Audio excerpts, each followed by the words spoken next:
Hey there, everybody. This is Brandy J, Voices of Courage Walk the Talk. Today I have with me Colin Thompson, trainer and life coach.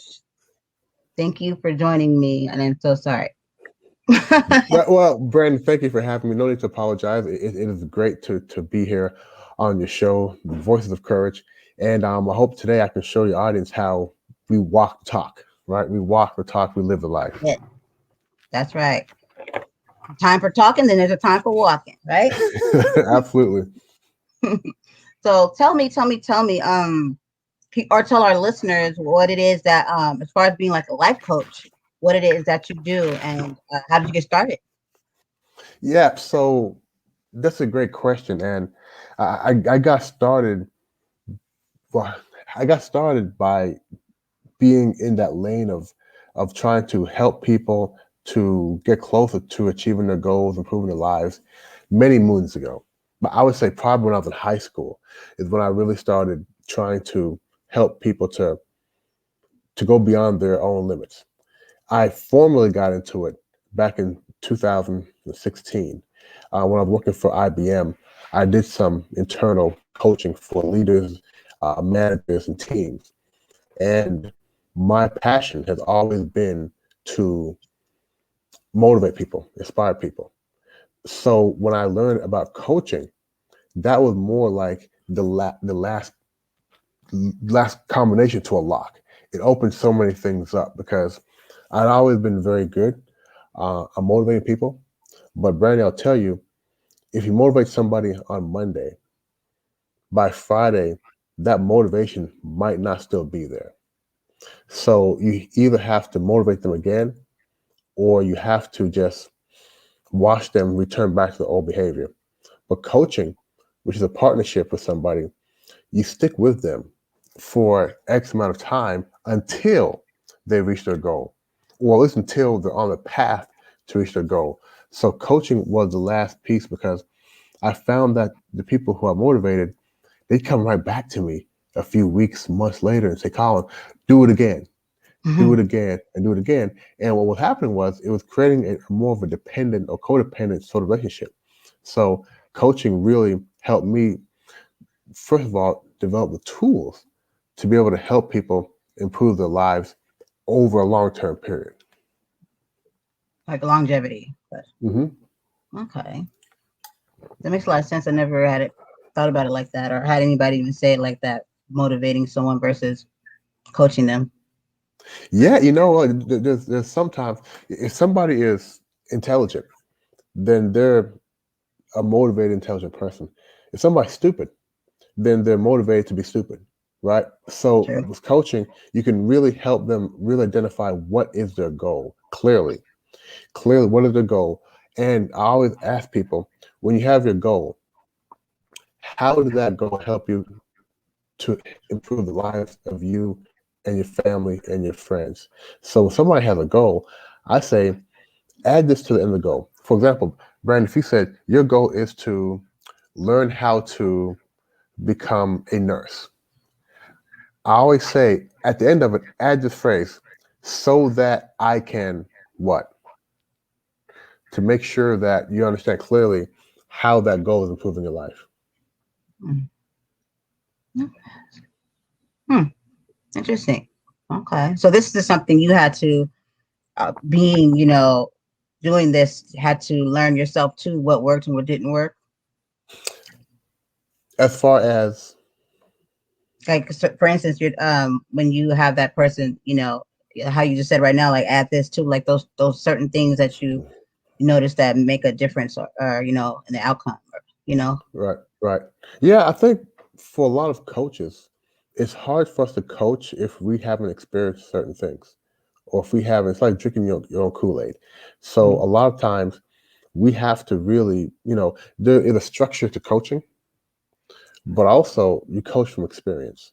So knowing that when you meet with an individual, knowing that they're going to go through different phases of being able to achieve their goal, the reason the person is coming to you is because they probably had some difficulties or challenges in achieving their goal. So what that means is they need you to help them get past those. And one thing as a coach we must understand is, or have experienced, is going and running into a wall ourselves. So how do you get past that? And how do you encourage people knowing that they're going to have a few false starts, knowing that they're going to have some blockers and whatnot, obstacles, understanding that's part of the process. So absolutely, we've had to experience that ourselves to really embrace that in other people. Okay. That's a very interesting that you say that, I guess, about life coaches basically having to experience certain things. So no one can just hop up and just be like, you know what? I'm gonna be a life coach. You know what I mean? Without really experiencing, because there's people well, out there just trying to be one. well, well. A couple things. I think let's be honest, Brad. Everybody in life, if you're friggin' 21 years old, you've been through something. Okay, if Yeah. you're 15, you've been through something. So everybody has been through something. So that's not just us life coaches, but understanding that is part of the process. I tell Yeah. people when you're feeling, when you're feeling great, good mood, embrace it. When you're feeling bad, tell them embrace it also, right? Yes. It'll change. It's temporary. So knowing that this too shall pass, it helps you understand that as long as you keep going forward and understand that there's going to be lows, there's going to be highs, and don't let that really slow you down, you'll be fine. But I think life coaches are just able to, I don't want to say handhold, but able to help guide clients to keep going, keep going, keep going. It's not a straight path, Right. but just keep going, keep going, keep going. Yeah. No matter what, bumpy roads and all, but got to keep going. I like that. I like that. Yeah, Okay. yeah. Okay. So do you have because I know like there's some men life coach they just they usually do it men, women do it women. Do you have like a certain age and certain genders? Yeah. And let me add this. A moment ago, you talked about people want to be life coaches, and in the industry, you get so many people who say they want to be a life coach, and they say, you know what? Hey, growing up, I used to always give good advice. People always come to me for advice. I give good advice. Boom, boom, boom, boom. I want to be a life coach. And one of the things that people may not understand about life coaching is we don't give any advice. We don't give advice. If you ask me for an answer, I will say, well, what do you think? What would you do? Right? We don't give advice. And it's very important because we help the client to determine their own way forward. We'll ask questions, we'll do different things to help them identify the way forward. So, there's a saying that if you really want to give advice, don't be a life coach because the vast majority, if I think about my client sessions, if they're 1 hour, I probably speak maybe 5 minutes in that hour. And it's a client who's really communicating, and finding their way. So I want to clarify that. Okay. I like that. I like that you said that too. That you don't give advice. People just assume. You know what I mean? That's what it is without really finding out. And I think that's important too because that's a big deal when you take on giving somebody advice. You know what I mean? Because Hmm. kind of enable them a little bit because then they're if it doesn't work, you know what I mean? Kind of Right, right. empower them to think for themselves. And if it doesn't work, they may blame you. They may Yeah. say, "Look, I took your advice. I did what you said to do." And one thing I learned is we don't know what's as a coach or as an individual. I have no idea what's going on in that person's life. Really, really, Mm-hmm. they may share details with me, but they may not share all the details. True. So how can I give any advice? And I've learned even with my wife, other friends, I don't want to give you advice. I want to hug you if you need a hug. I want to hug you. I want to listen to you, but I don't want to give you advice. I want you to identify what you should do. Yeah. The answer is within you. Yeah, yeah. Okay. So So is your I don't want to assume, but is your the usually who your life coaching, are they usually men, or do you have a Yeah, mixture? yeah, yeah. So Okay. thanks for getting back to that question because you asked me a moment ago, but I didn't answer it. Right now, I would say the vast majority of my clients fall into two categories: female and Asian. I am here in China, so obviously they're going to be more Chinese clients. Um, I've had, I would say to date, quite a few male clients. Male clients, it's interesting because my the female clients are much more ready to be open and to share. The male clients, it takes a few sessions before they really open up, but once they open up, they're open. They're open, and I think that just like black people, men need counts, not counts. Men need to open up. Men need to share, share, share. But I do think that more and more men are open to coaching now because they do understand that it's not about ego. It's not about how hard they are. It's really about them improving their lives. And when you improve your life, odds are the lives of your family and friends improve also. So I see more men now coming into and getting the service of coaches.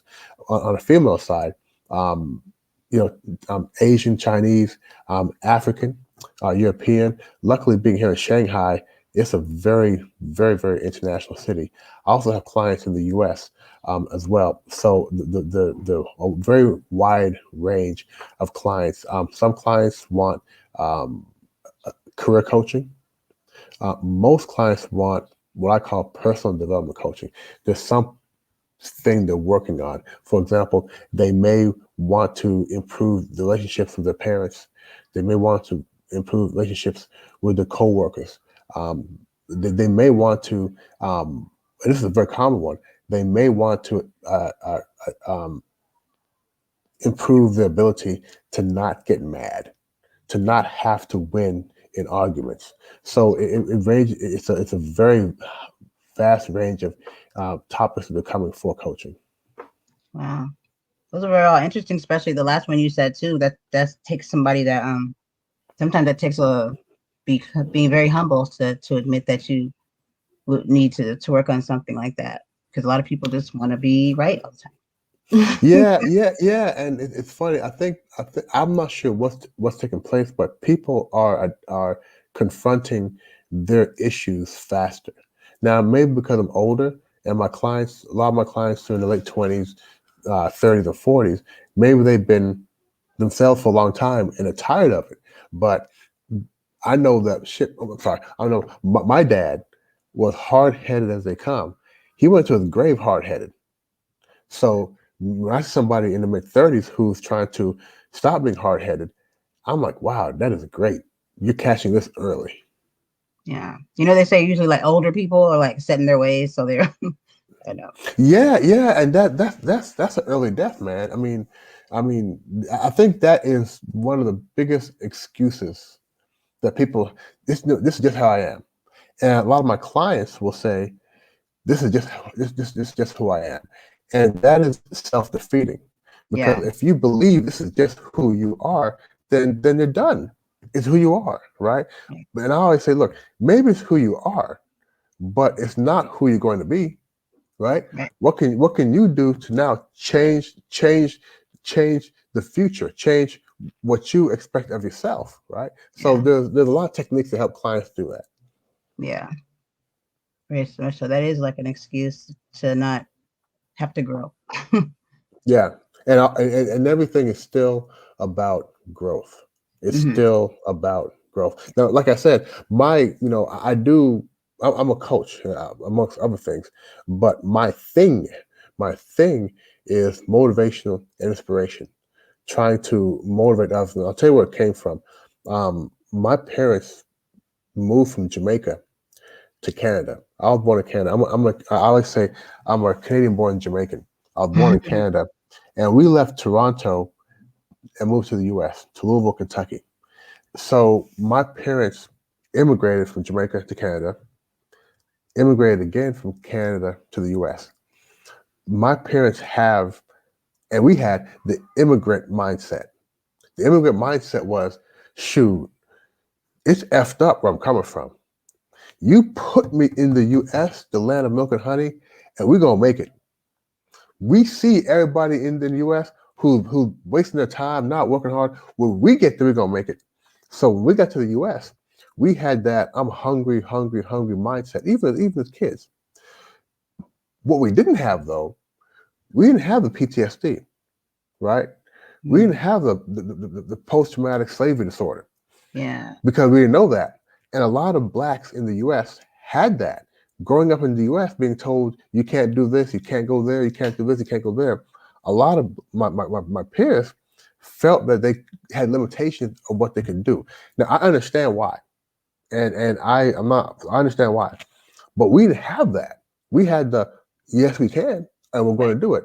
So when I first started encouraging people, it was brothers and sisters saying, "Man, you can do it.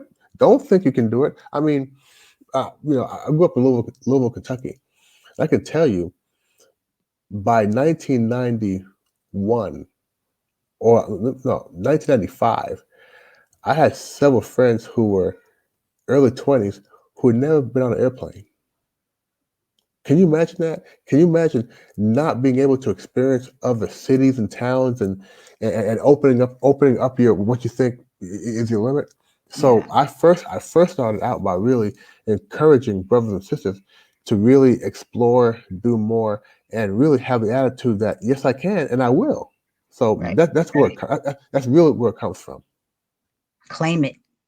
you know? Yeah. Absolutely. Claim it. Well, first of all, claim it and do it. Right. Yeah. Claiming is the early part. It's funny because people say, you know what, I have all these goals, or you know what, I spent time with myself writing down my goals, and I feel so good. And I'm like, man, writing down your goals, that SHIT is easy. Do them. Right, reach your goals. Right, writing down your goals is just the first step, and it's the easiest step. It's the yeah. easiest step. Go and get your goals. Right, achieve your goals. Yeah. I like that. I like that too because you're not coddling those little things like that's good that you wrote your, you know what I mean? Like, that's it. Some people be like, that's really Right. get that. And like, no. Yeah. Now I'll tell No. you from when I have new coaching clients, and let's say that somebody purchased a 3 month package, right? So we have 3 months to coach. And with my coaching, I don't put limits on how many sessions we can do in 3 months. So let's say, for example, I meet with a client every week. So that's what 10, 12 times over a 3 month period. It takes us, I would say, 3 sessions to really clearly identify the goal. So identifying a goal is not hard. It's not easy. It's not hard, but it's very, very important. And that's why it takes us 3 hours to do that. Because if you say so, Brandon, give me an example of a goal you have. I have a goal to have 100,000 shows by the end of this year. Probably Okay, even more. you want 100,000 shows by the end of this year. Okay, Mhm. do you want those shows to be good? Do you want them to be bad, or do you just want 100, 1,000? I Excuse want me. them to be life changing. Okay, so you want 100, 1,000, right? 1,000 life-changing goals by the end of this year. Now, how do you define life-changing goals? Because that's hard for me to quantify. I want it to be an experience. So like I want all those shows to be something that someone can take something from that could they could help them no matter what it is. Be it funny, be it something that's helping somebody with just all depending on what that show is, then I just want somebody to be able to take something from it. Okay, so you want 1,000 shows where your listeners are hearing something and having experience where they are able to improve their lives by the content of the show Yeah. by the end of this year. Yes. Okay, now at the end of that, add this so that you can. So that I can I like that. so that I can know that I did my job, know that I did what I sought out to do, was to help Okay. people. To help people. Okay. There it is. There it is. Right. So I would say too. So your goal really is to help people. Yeah. Right. And your Mhm. podcast is a means to do that. Yeah. Right. And the reason I do that because I'll treat you like a client now. So if your goal is to help people, are there any other ways you can help people besides your podcast? Yeah. Are you asking me? You want me to tell Yeah, tell me. you?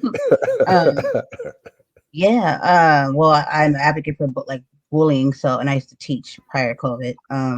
So there's other ways that I can give my time. As far as if someone needs somebody to help, maybe someone's sick or they can't do Hmm. what they need to do to get to certain places.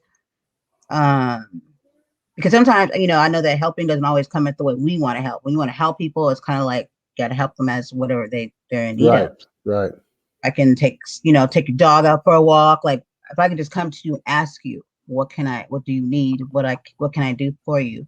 So I know that there's ways that I can help volunteer somewhere or just keep myself completely just open and available to anyone that is in need of you know, some right, kind of help. right. And now you have what? So many options you talked about. So many different options. And as you said, people need help different ways. Perhaps the podcast, those thousand podcasts helps people. Walking dogs helps people. So now you have more options. Now I'll tell you. First of all, I put you on the spot. Thank you for walking down a path with me, and I'll share with you an example I use when I talk about why it takes so long sometimes to help a client identify the goal. So I had a client who came to me and said, Coach Collin, my goal is to lose weight. I want to lose 20 pounds. Great, fine, okay. I said, why? Well, he goes, well, I want to look better in my clothes. Okay, great. I said, why do you want to look better in your clothes? Well, I want to have more confidence in myself and how I look. Okay, why do you want to do that? Well, I want my wife to find me attractive again. Oh, okay. So the goal is to have his wife find him more attractive. And what if you start there, right? If your goal is to be more attractive in the eyes of your wife, what other things can we do, right? Because sometimes the client will come and say, "Well, for my wife to find me more attractive, I must lose weight." Well, not necessarily. Maybe if you hold her hand more, maybe if you cook more, if you clean up more, right? There may be other things that you can do to achieve that goal. So when we start with the real goal, it helps us identify what is a real strategy, or what are the way to get there. It might not just be losing weight. So I always try to spend enough time on the goal. But again, the goal part, identifying the goal, that's the easy part. The hard part, the challenging part, the fun part is achieving the goal. But we've got to be clear on the goal. I like that. Okay. Hmm. How was your charge? But just the things that I Yeah, and would I like. appreciate. Yeah, I appreciate the fact that you want to help people. That is really a it's really a wonderful thing to see and to hear. Thank you, thank you. I get told a lot that how do I say this? Throws me off sometimes too. That I want to help too much, or like I do too much, or I need to focus on me. I don't know. I heard a lot of things, and I told somebody one day. I said, "Look, I've been like this all my life." I said, "You telling me that is like telling me just to go bury myself and die." I was like, that's Yeah, just who I am, and yeah. And I've had clients who will throw out comments and say, Colin, I give so much to help other people, and they don't take care of themselves. And I'll tell a client, I said, look, in order for you to help other people, you have a responsibility to first take care of yourself. yeah, Because if you don't take care of yourself, you can't help other people. And the more people you help, the more people you're going to help, because it's like a drug. It's like a Yeah. drug. And if you don't take care of yourself, and you've heard this before, this is nothing new. I'm quite sure you've heard that, the analogy or whatnot of when you go onto an airplane, what do they say when they have the announcement, right? If the plane is going down, right, put your mask on first, and then put your child's mask on.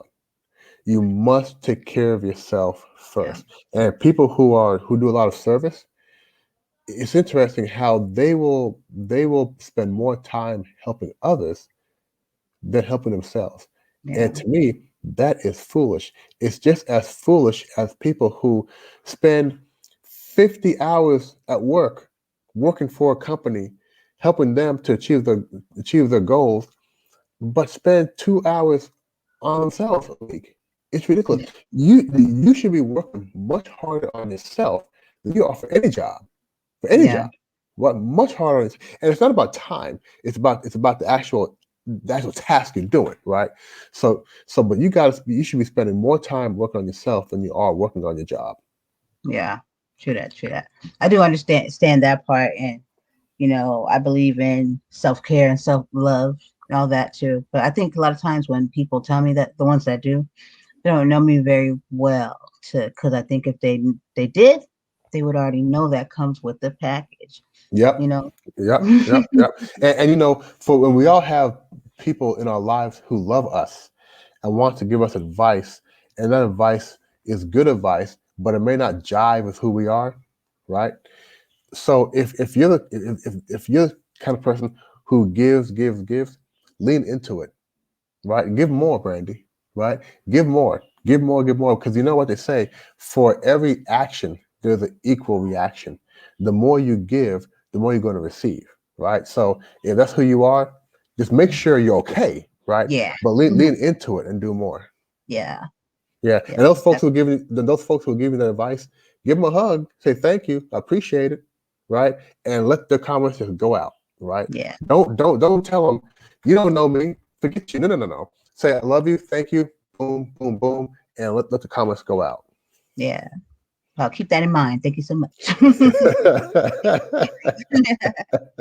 Yeah, totally.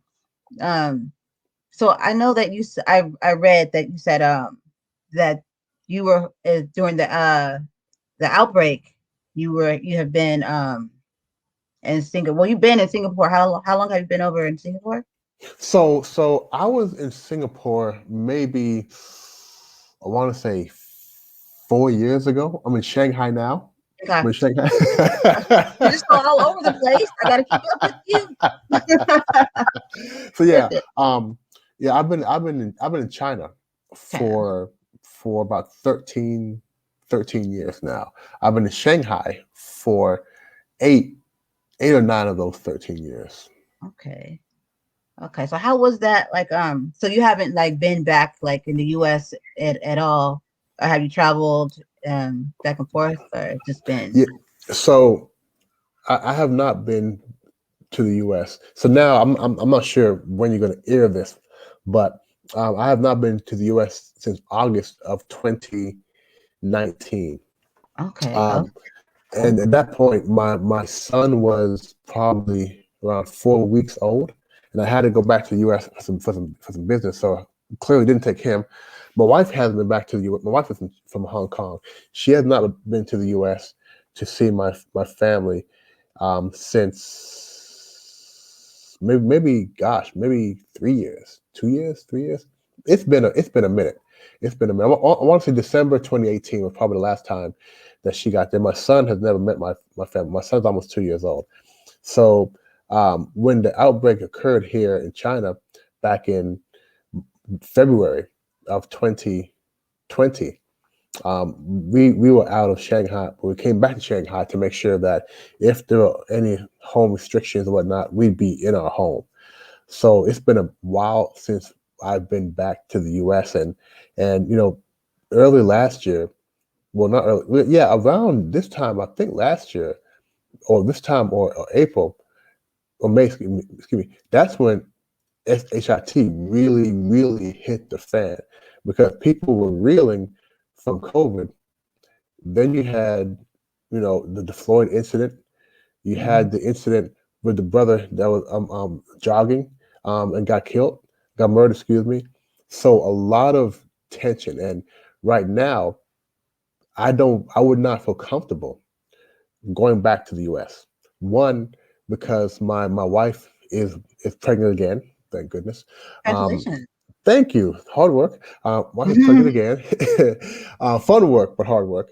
And my son is less than 2 years old, and going there right now with the COVID outbreak in China has done a good job to manage that.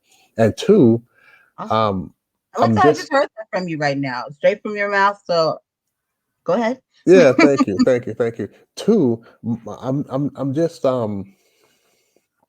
I don't want to change the vibe of the show, but I'm just not comfortable being black and being in the US because as much as I love the country, I don't like a lot of things taking place. I think the US is the best country in the world, but I don't like a lot of things taking place. And whenever I used to return to the US, when the plane starts to land Hmm. coming from China, I feel the tension coming right back to me, Mm, right?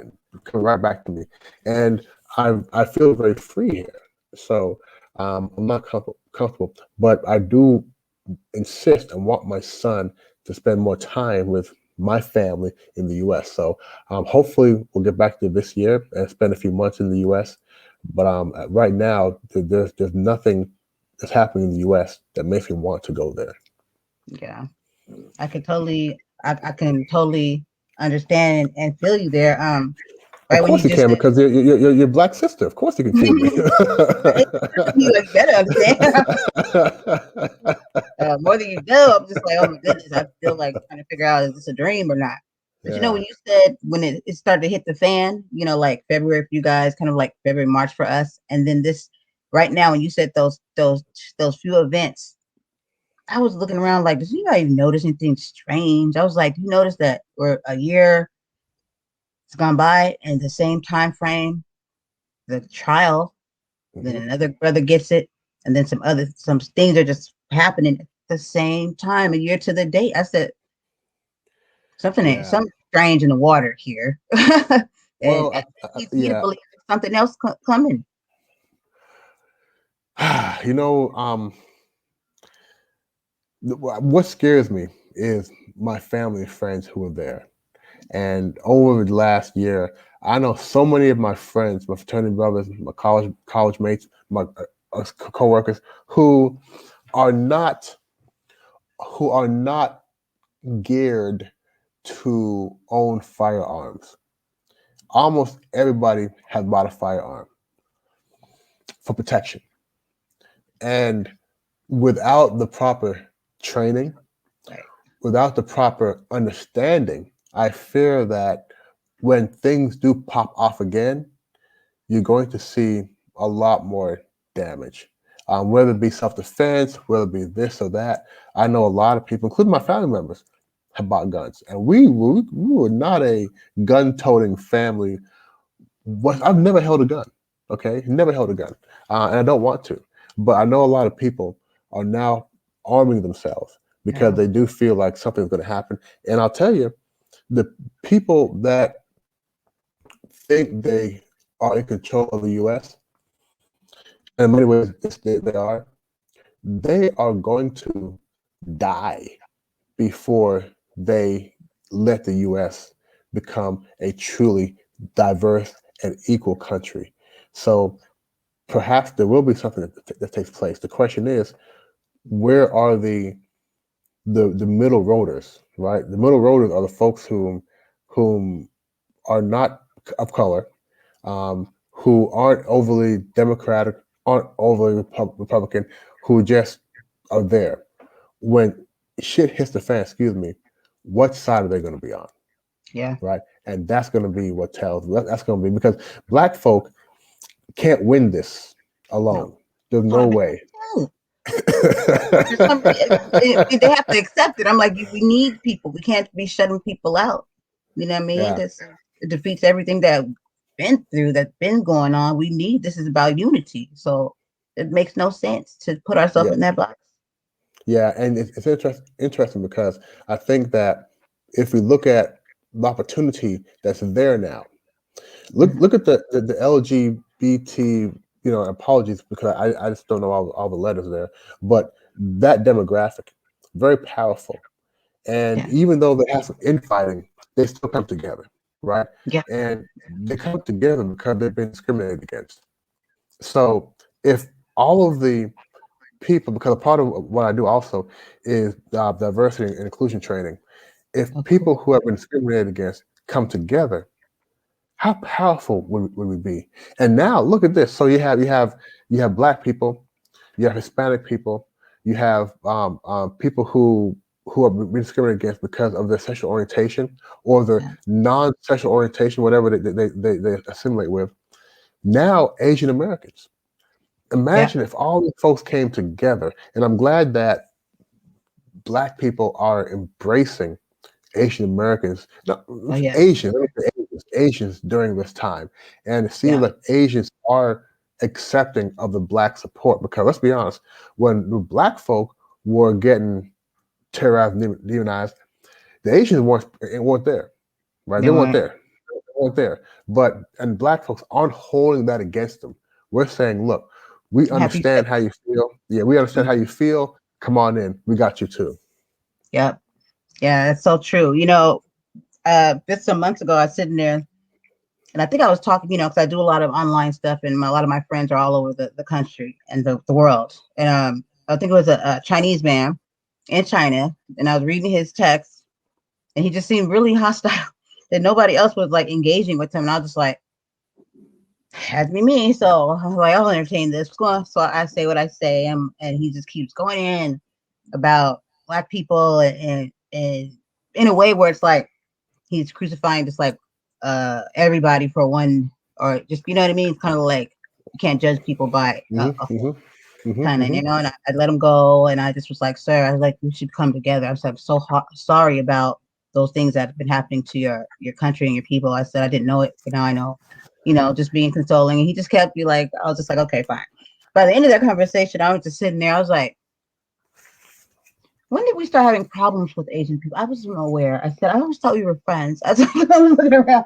I was like, what's happening here? I always thought that we were good. That was my thinking. You know what I mean? Because I've grew up here, and I've never was raised at all whatsoever to have any kind of discriminative or racist views. You know what I mean? hmm People are people, and you treat them accordingly to how they are and their character and everything. But I truly did not know that there was some kind of like, because I love everybody, but like with Asian people, I was like, I love Asian people. You know what I mean? I think they're just great. You know what I mean? Because I really do. I like their accent, and I just think they're just, when they're mad, they're just funny as hell and stuff like that. You know what I mean? I appreciate. yeah, I but do. see, yeah, but see, So it's that it's surprised me a interesting. little bit.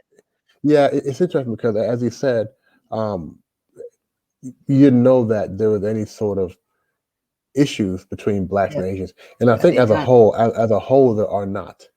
And it's just like if I said, how do Asians feel about Hispanics? Right? Who knows? Because you don't see that on TV.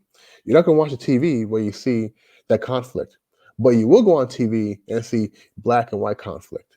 You'll go Hmm. on TV and see different conflicts. So with Asians, I think as a whole, Asians never really, to me, Asians in America are very much the middle of the roaders, right? They're more, and part of the culture is they're more quiet, right? You're not going to see them causing too much ruckus. Mm-mm. You're not going to see them, but also it's because they weren't. White America never had to deal with Asian guilt like they must deal with black guilt, slavery, and other BS. So with that, sometimes when you feel guilty, you'll fight that by being evil. So they've never had to do that on a whole with Asians. So Asians were never feared. So they weren't a problem. It wasn't until the whole kung fu virus and this and that, where they started getting singled out. And I Hmm. was very surprised that people were treating Asians bad because Yeah. typically, and I was surprised that black people were part of it also. I was very, very surprised by that. Very, because I always felt that, look, when I see the issue with the border and Spanish people come from Mexico, black folks support them, right? Because all have, we all have friends in high school who were Spanish, Yeah. right? So we support them. But I think with the Asians, it's different because there was never really that, high school. We, so Hispanics and blacks are put in the same pool, so to speak, right? Yeah. Um, but Asians were never put in that same pool. So Asians were viewed a little underneath white, but definitely above some other minorities. So Yeah. they True. never really had to, you know, um, you know, bear the burden that we faced. And it's a Right. shame now that they're being singled out. Yeah. I think it's terrible what's happening. It's terrible. Yeah. It's Um, disgusting. and yeah, but I'm glad that black folk are embracing them and supporting that movement. And I hope that next time folks see anybody being abused or discriminated against, they'll do something to prevent that. Yeah. For sure. For sure. Yeah, I had a young man, Asian guy. He made me really upset. He was like on TikTok. He was like really upset because he was talking to the black community, asking them like trying to bring unity, and he was using words I guess like sister, family, brother, and there are people giving him shit for it. And he came back on and he apologized, but you could hear it in his voice like he wanted to cry. He said, "I didn't mean to offend you." And he said, "That's just what I say to people, and I just is there a certain way I should." And then I did a video and I just told him, I said, and then I cried in the video afterwards. I told him, I said, it's not a problem at all whatsoever. And I said, I was here with him. And I said, we're together. And I just didn't want him to feel that way. I said, because all this stuff, you're going to find that little thing, you know what I mean? Because he Yeah, said, brother, family, sister, and you got to give him shit for that. And so he put yeah, himself out there by even coming on here, trying to bring unity together, yeah, against probably other people's would advise him not to. You're always going to find those people that say, don't yep, do that. Who cares? Stick with your yep. people. One thing I've learned that you have to do, as I mentioned, I do a lot of not a lot, but I also do diversity and culture coaching, right? That's awesome. And when people say the wrong things, you have to look at what's the intent. Are they Yeah. saying it because they just don't know better, or are they saying it because they're trying to be a troll? Now, in China, I can say that there's much more ignorance here, so people don't know what to say. They really don't, because I can tell you so many people I've met here, I'm the first black person they've ever talked to. So they really don't know the proper words to use. And those folks, you have to have a lot of understanding and look at what is really the intent. Yeah, when they say the wrong thing, for example, back in 2009 in South China, I was in Shenzhen, I was at Starbucks, and the girl working there said, "Where are you from?" Right, which is a question people in China always ask foreigners. Where are you from? I said the U.S. She goes, "No, you're black. You can't be from the U.S." Right? And I was pissed. But I've learned over time. First of all, don't get pissed, right? But Okay. if you think about China, China is very different from the U.S. because in China, to be Chinese, you are Chinese. You're Asian, Chinese looking, right? To be a citizen of China, you're Chinese. You will never, ever, ever see a policeman, taxi driver, bus driver, any worker who's not Chinese. Everybody's Chinese. In the U.S., well, in Africa, the vast majority of people are black. In Europe, the vast majority of people are European. So for a lot of Chinese, they feel that America is white. So Mhm. if you're black, you come from Africa because that's where all the black people are from. Now we know that to be American, you can be any hue, right? Doesn't matter. But in China, it's not like that. Everybody is Chinese. So when you hear somebody saying they're black in the US, they're like, okay, well, no, you're not. You're not really, right? For example, when you see somebody in the U.S. who's Chinese, you say, "Well, where are you really from?" right? Because odds are the mother or grandparents are from China or Yeah. from Asia. Mm. So for a lot of Chinese, they don't know the proper things to say. But I will say that the heart, the heart is definitely in the right place. Definitely in the right place.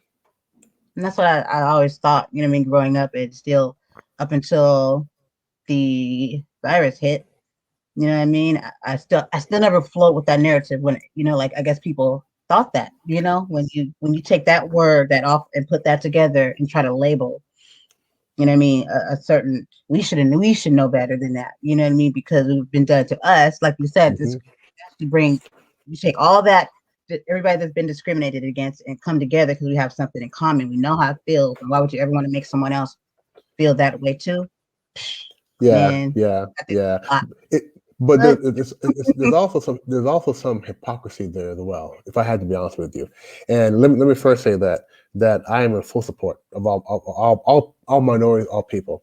If you go back to after 9/11, the bombing of the twin towers, or the airplane in the twin towers, um, there was such a backlash and prejudice, discrimination against anybody who looked like they're from the Middle East, so true. Indian, whatever, whatever. And nobody put their arms up and said, "Hey, stop doing this."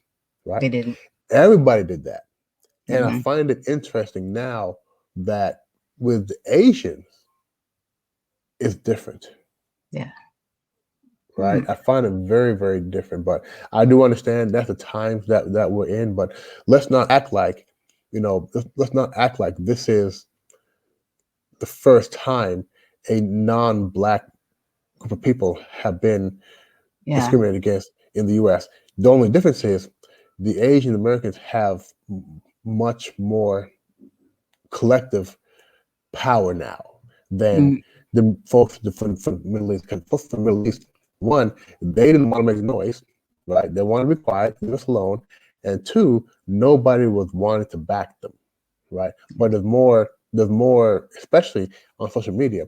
There's more to be there's more to be gained by publicly backing. That's why you're seeing so many of these black people of power su- supporting this out loud, right? Whereas Hmm. before you didn't see that, but now everybody has to have a TikTok or whatever a tweet in support because they want to be known as a supporter as opposed to actually supporting, right? Yeah. Like a trend or something. Yeah, yeah, yeah. Hmm. Yeah, for sure. Just made me think of that. That is so true. That was, probably I'll talk to you about another time, but about something that probably I'd rather run across you not on. You Right. actually dealing with It that. lives Yeah. forever. It lives forever once you put it online. Yeah, I understand. Right. I You know, understand. yeah, it's just something that I've been trying to understand. But yeah, I kind of forgot about that too. I have a friend, but best friend from Jordan, and he says his mom gets that sometimes too. And I'm just, but I never really sat back and thought about like, yeah, what about that? And we're not gonna just apologize or like or anything. We're just gonna be like, yeah, that happened. And people probably truly just forgot. That's just how we are. Like, Hmm. just don't really care too much. There's a lot of lack of empathy. I tell you. Yeah. Thank you. A lot of lack of empathy. Yes. Yeah. That's a Mhm. great thing you just said. Yeah.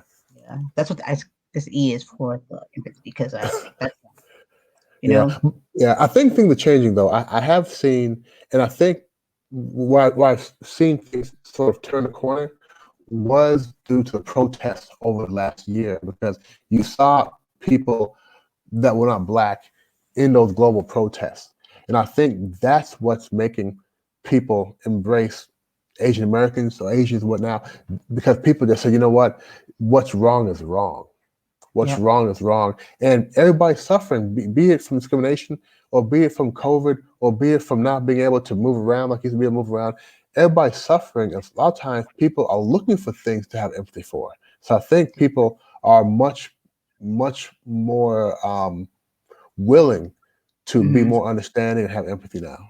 Yeah, come in contact, like feeling that actual human, you know what I mean, and that we were meant to. I truly think we were meant to be. You Yeah. start to see, feel something. You have that need to want to to help. Sometimes it takes some messed up stuff to bring that out of Yeah, you. yeah, and I just hope that that power is bigger than the MFing trolls, right? I think Yeah, if you think about people's mindset now, one of the one of the best tools, or the tools that's now being used to lead people, especially young people, to depression, is this: the cell phone, right? The cell phone and mhm, social media. And media. social media has become one of the biggest contributors to people being depressed, to people feeling alone and isolated, to people feeling that they need to do things or say things to be accepted by Yeah, groups online.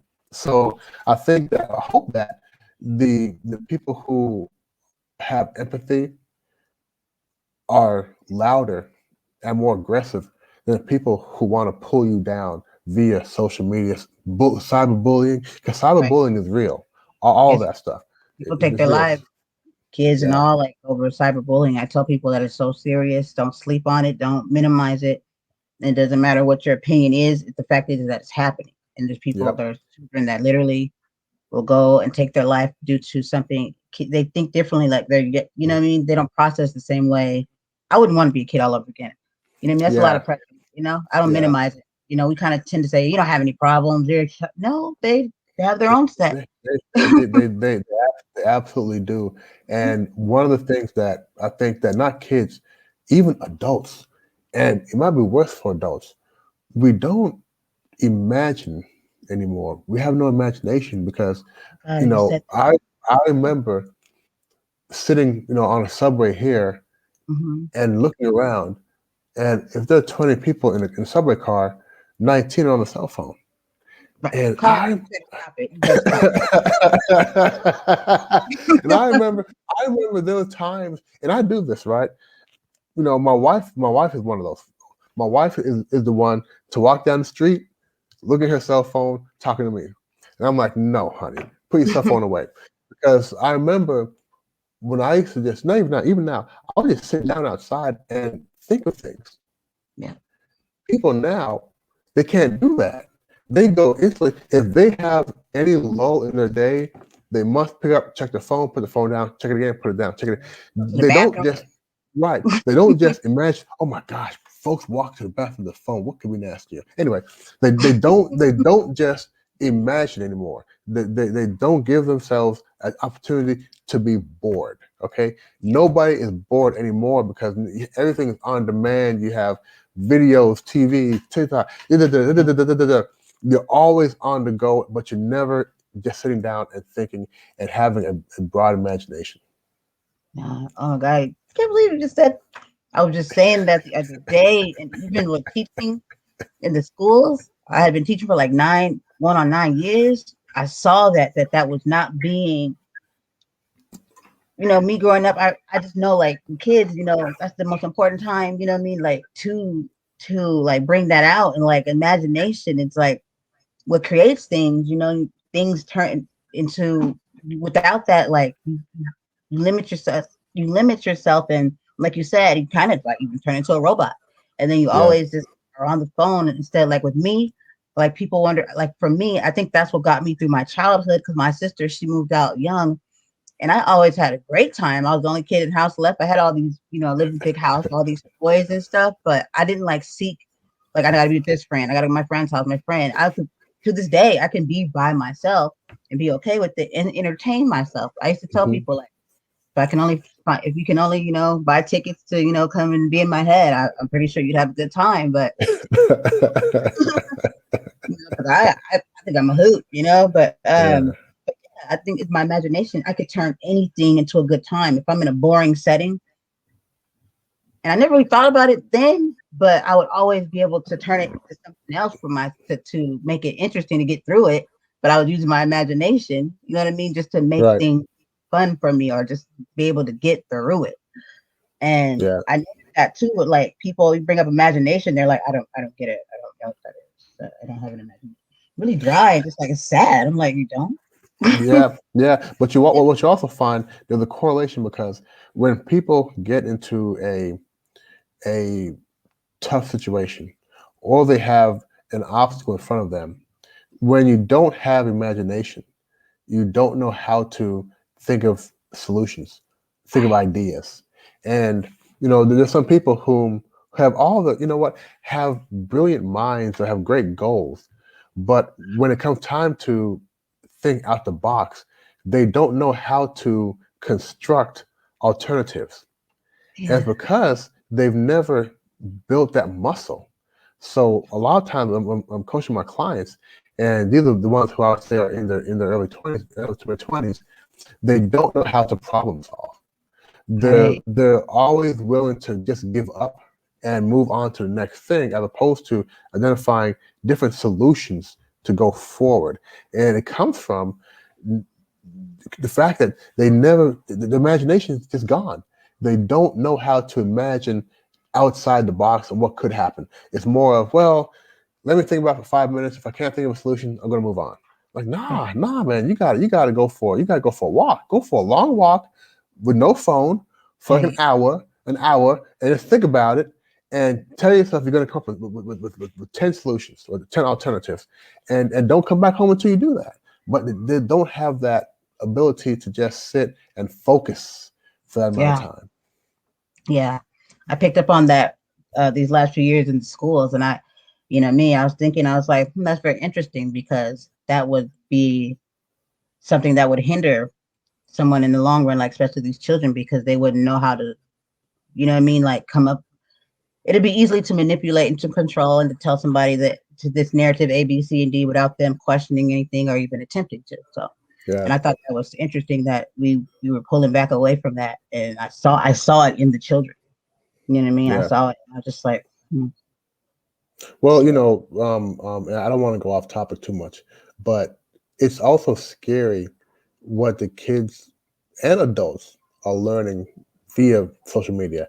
And let's be real, kids are on social media, but adults, I'm 47 years old, and my peers are all over social media. And they're going there for news, they're going there for trends. And yeah, don't forget, you have companies who are programming all this data, and so they're programming how we think, how yep, we react, how we respond, what we're going to see. yeah, They have their what's the they have the, their um gosh, the formulas, right, for mhm. pushing you The in certain algorithm and stuff. directions. Thank you. Mhm. They have the algorithms in place to know exactly where to send you for what kind of Yeah, brainwashing, what kind of it kind of makes brainwashing. you think like, are you reading my mind? Like I peep it out. Yeah, it's true. Yeah, it's true. It's true that Recently, that it's very documentary, controlling. Which one? Social Dilemma. Maybe not. Yeah, yeah. It talks about this very stuff we're talking about now. It's crazy. Yeah. You know what I mean? And I made it, and I was so aware of it that I caught myself one time, and I knew I said it's time for me to get off. I could see myself. I saw the effects it was having on me, my mood. I saw Yes. someone making me depressed. Kind of, I could feel him draining the energy out of me by the way he was talking, the things he was saying, and I was just like, why do I feel depleted right now? I said, this is crazy. I said, let me get off of here. I knew exactly what it was. I Yeah. was like, no Well, way, I just feel like this for the free. the, chat, the issue is we don't have anything that picks us up, right? Right. A lot of times you get off social media. It's like eating a big pizza. It feels good for the moment, but then you may regret it. But there's nothing. Don't forget, everything must be in balance. So what Yeah. are we doing to build ourselves back up after that trolling session on social media? We're not doing anything. We're going Yeah. on, right? But we have to find ways to build it back up. You gotta, they say every time you hear somebody give you a negative comment, it takes 16 positive comments to make you feel back normal, right? So where are we doing that? How are we doing that? And it goes back to what you were saying before. Through your 1,000 podcasts, right? You want to give messages that build people up, that help them. So so kudos to you, right? Kudos to you. But most folks don't have any means to really build themselves up because they're not helping people. They're not helping anybody. Yeah. Yeah. That's very, very interesting analysis there. And even what you just said right now about not having anything to bring you back up. And then I keyed in. I have a partner that always he's about our message and our shows being positive and giving people positivity, which I think is amazing because everything we're going through is like, oh, you know what I mean? You want to give somebody a place to go where they can just be like, maybe even pretend like this isn't even going on. It's like we deserve to relax and remember what it was all for. What is moving on all for? And if you Right. just keep giving us nothing but just terror and pain, then you get people that have mental health or didn't, and now they do, all want to off themselves. Well. I think the powers that be, I'll use that. The powers that be understand the formula. Mm-hmm. So what they do is they drive people just to the point of enough insanity or depression to where they need what? They need medication. And then they have to spend, and then they become dependent upon A, B, and C. And that's Pharmaceutical. by design also, because that Yeah. then keeps people in line, in control, right? So I think the whole thing about depression is on the rise, anxiety is on the rise. You're seeing more and more people are hooked on prescription drugs, Yeah. and that's by it's on purpose. Okay, Yeah. it's on Yeah. purpose. Yeah, I the suffer from depression, anxiety, and that. Yeah.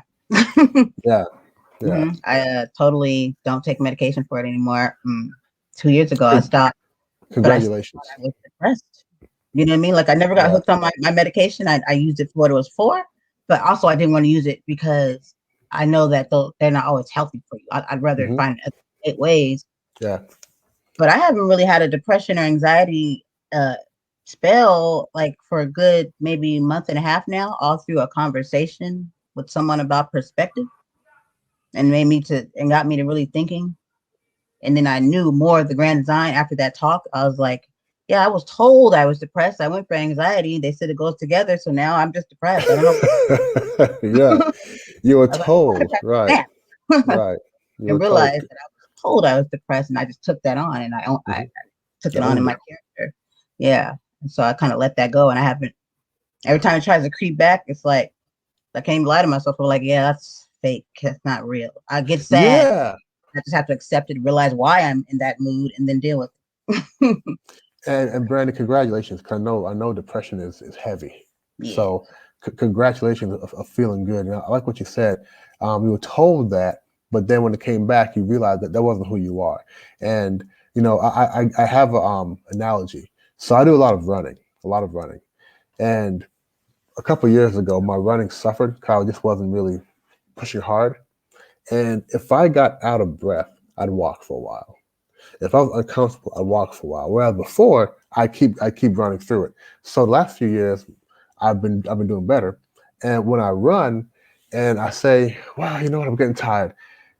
I'm like, "Well, no, you're not tired. Okay, you're telling yourself you're tired, right?" And I say, "You know what? I can't fake being tired, so I keep going. I keep going." So when you shared your depression thing there, I hear what you're saying. It's when you know the feeling isn't authentic or it doesn't feel the same, you can't own it. You can't own that. So congratulations to you.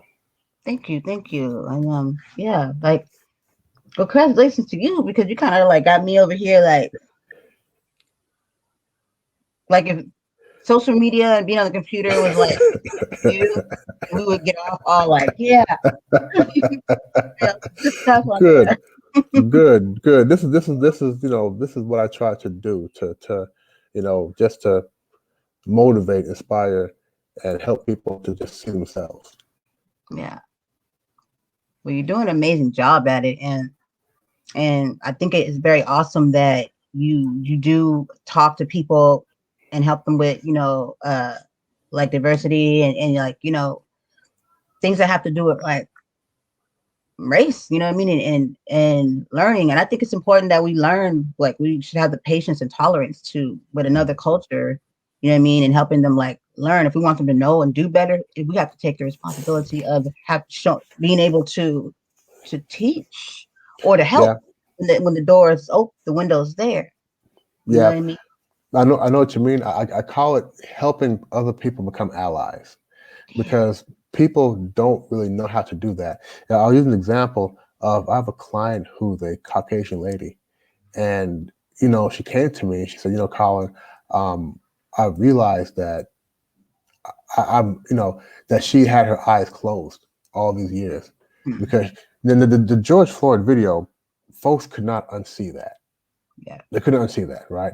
And she like, "Colin, all these years, I heard these things, but I didn't believe it, and now I want to help." And she goes, "How can I do that?" And I said, first of all, if you're going to talk to your, because she wanted to go talk to black coworkers about it, and I said, don't do that. Okay, don't just go talk to your black coworkers. If you're not close to them, don't be close to them now, right? I said because they have to understand why you're talking to them. Do you just want to be able to take a picture and say I'm woke, right? Hmm. Or do you want to be an ally? And being an ally, understand now, if you become an ally and start to champion some of these causes, you might lose some of your white friends. Yeah. Okay, so be careful. Think about this. But I told her you really have to understand why you want to help. And when you do start having conversations with your black friends, start first with the why. Tell them why. Um, Check your white guilt, okay? Because black folks don't want to hear that shit, right? But start with the why and tell them what you want to accomplish, right? Here's why I want to do this, but I want to be able to help more. All my kids to see their mother or father as being more inclusive, right? Start with the why and the outcome. And people will open up. Black folk don't hate all white folk, especially white folk who want to just have a conversation. We'll have a conversation, but you're gonna be careful because you may hear some things you don't like about your people. But get past that, get over that. Yeah. So I have a process I put my clients through who want to be allies to people who are being discriminated against, but they have to really have tough skin. Yeah. For sure. And that's so powerful when you tell people like, and they should be able to see that. But people like you said, she had her eyes shut. That black people, we don't hate white people. And the crazy part is, if you really look at the broader the scheme of things, one would possibly think that why don't you? You know what I mean? But we don't. Yeah, no, not all of them. There's some. I say I have issues with individuals, not Yeah. with not with Exactly. races. Yeah, Exactly. Yeah. But yeah, that's most definitely we don't, and we're open for most of us open for conversation. I love when people are willing to say, "Hey, can you teach me?" or want to grow. I'm not gonna be mad at you yeah, for that. At least you're trying.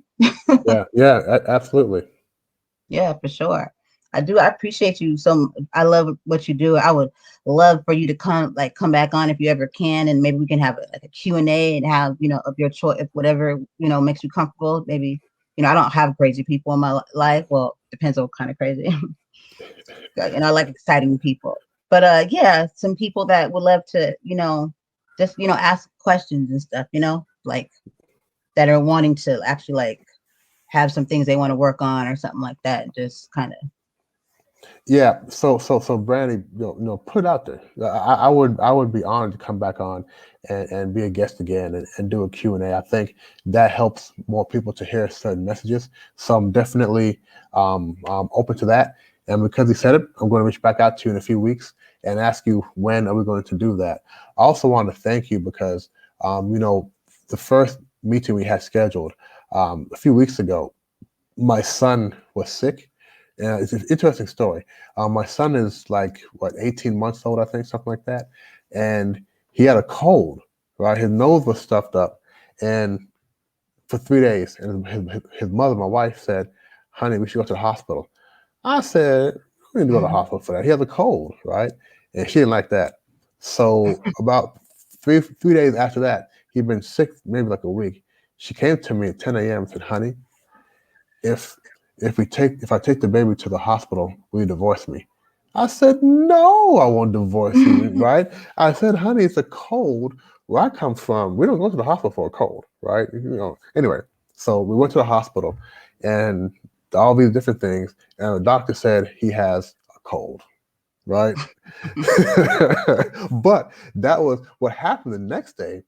When Daddy woke up, Daddy was sick, right? So my son, all the hospital. effectively gave me. So I was on my butt all of last 2 weeks ago, that first week, and then this past week, I was just still not in the right. I wasn't feeling better. So thank you for your patience. I appreciate Yeah. that. And then this morning we moved this back. I told you we had the Omega services for a brother who had passed away a few weeks ago. So following that, it's good to be on the show just to talk about positive things and really appreciate life and feel life and have empathy for what his family is going through, and have empathy for people of Asian background, and empathy for people who have to go through the Derek Chauvin trial again and relive things. And the little boy who got shot, the Hispanic boy who got shot in Chicago.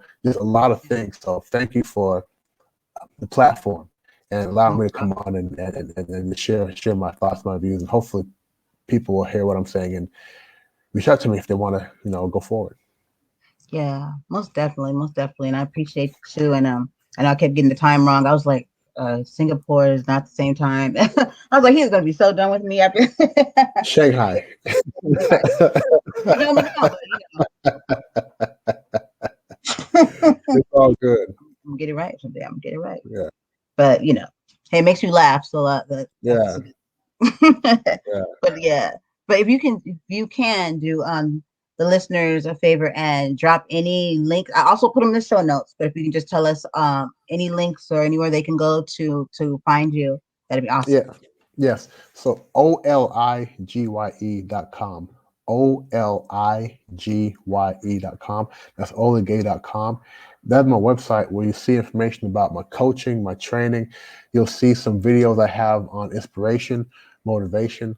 You'll see some good content there. So if you need a pep talk, and I've learned that for today, in today's world, your pep talks can't be more than a few minutes.